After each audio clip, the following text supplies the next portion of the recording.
Mengenai Gunung Padang, beberapa bulan belakangan ini memang berhasil menyedot rasa penasaran banyak orang, termasuk media dan pejabat pemerintah. Padahal sejatinya situs Gunung Padang ini bukan penemuan baru. Pada 1979, petani setempat yang bernama Abah Soma menemukan serakan batu dengan wilayah sebaran yang luas dan terpola yang tertutup semak belukar Bukit Gunung Padang, Desa Karyamukti, Cianjur, Jawa Barat. Karena rasa penasaran, mereka kemudian melaporkannya ke Kepala Seksi Kebudayaan Kabupaten Cianjur. Itu pun ternyata bukan kali pertama penemuan, karena ternyata pada tahun 1914, N.Z. Krom, arkeolog Belanda yang juga meneliti Candi Borobudur masa itu sudah mencatat keberadaan situs megalitikum di Gunung Padang ini. Sejak itu belum ada penelitian intensif. Pada tahun 1980, mulailah dilakukan penelitian ulang yang dipimpin oleh Profesor Dr. Raden Panji Sujono, pakar prasejarah pertama di Indonesia. Mulai saat itu, proses ekskavasi dan restorasi terus berjalan, melibatkan banyak pakar dari disiplin ilmu dan berbagai dinas pemerintahan.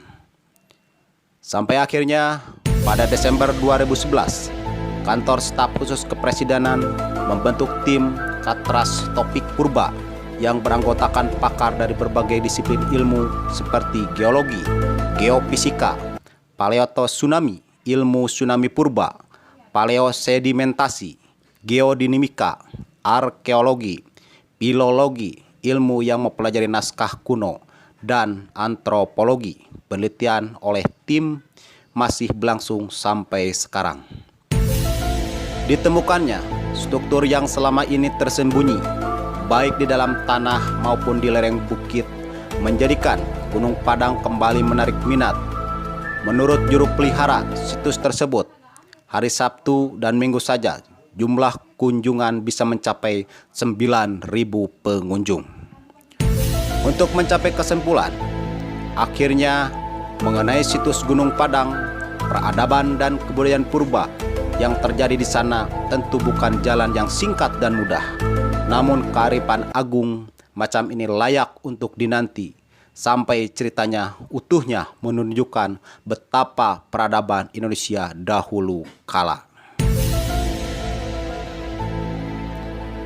Hasil penelitian tim terpadu penelitian mandiri yang dibentuk oleh Staf Khusus Kepresidenan bidang bencana dan bantuan sosial yang terdiri dari tim geologi dan arkeologi menemukan struktur bangunan yang jauh lebih besar daripada yang sudah diketahui di situs megalitikum Gunung Padang. Kabar ini menjadikan kembali menjadi perbincangan. Istilah piramida terpendam pun mencuat. Penelitian awal yang dilakukan dari Desember 2011 sampai Maret 2012 oleh tim geologi menggunakan berbagai metode seperti citra satelit, georadar, geoelektrik, pengeboran, dan analisis karbon. Hasil penelitian tersebut memang meneguhkan pendapat bahwa ada struktur bangunan yang dibuat oleh manusia di dalam bukit tersebut.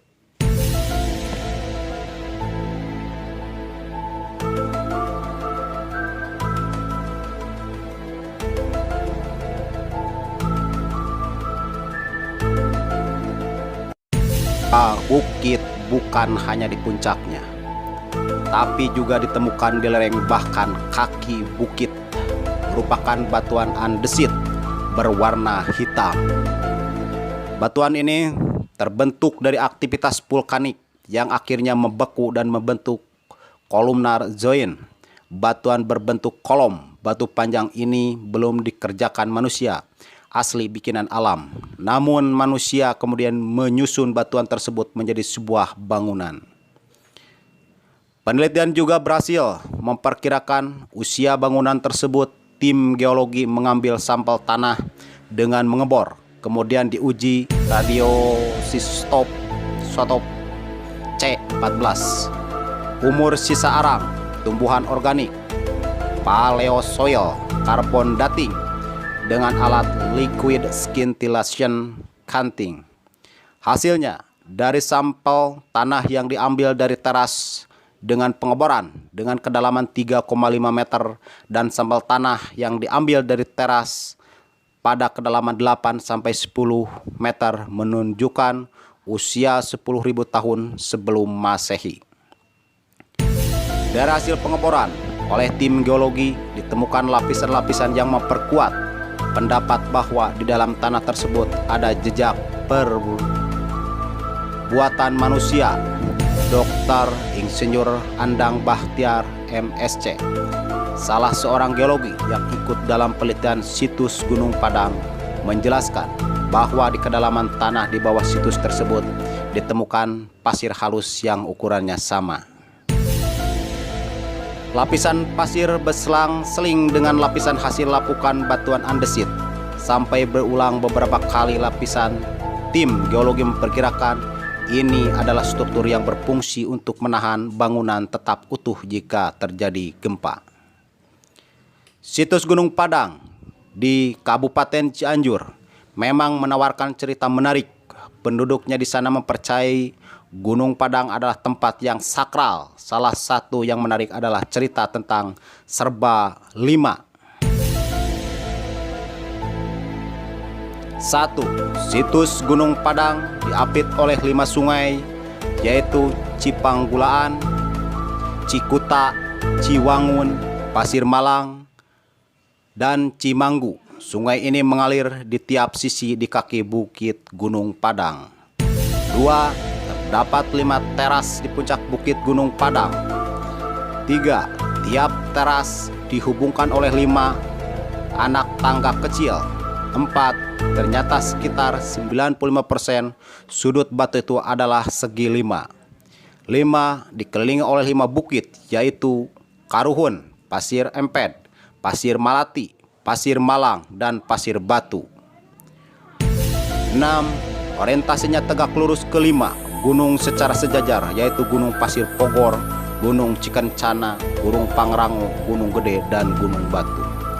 Angka 5 memang mempunyai makna tersendiri seperti diungkapkan oleh juru kunci Gunung Padang, baik bagi agama Islam maupun bagi bangsa Indonesia.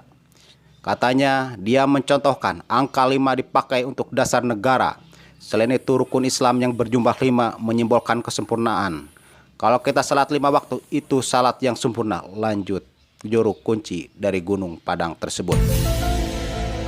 Jabar Nur, Indonesia. Nanang, dari Balai Pelestarian Peninggalan Purbakala, Serang, Banten, sekaligus koordinator juru pelihara di Gunung Padang, menceritakan asal nama Gunung Padang berasal dari negara Siang Padang, Padang bahasa Sunda yang berarti terang atau cahaya. Masyarakat setempat menghubungkan nama Gunung Padang dengan Jabal Nur di Arab Saudi, artinya sama, yaitu gunung yang bercahaya. Jabal Nur itu diciptakan Yang Maha Kuasa.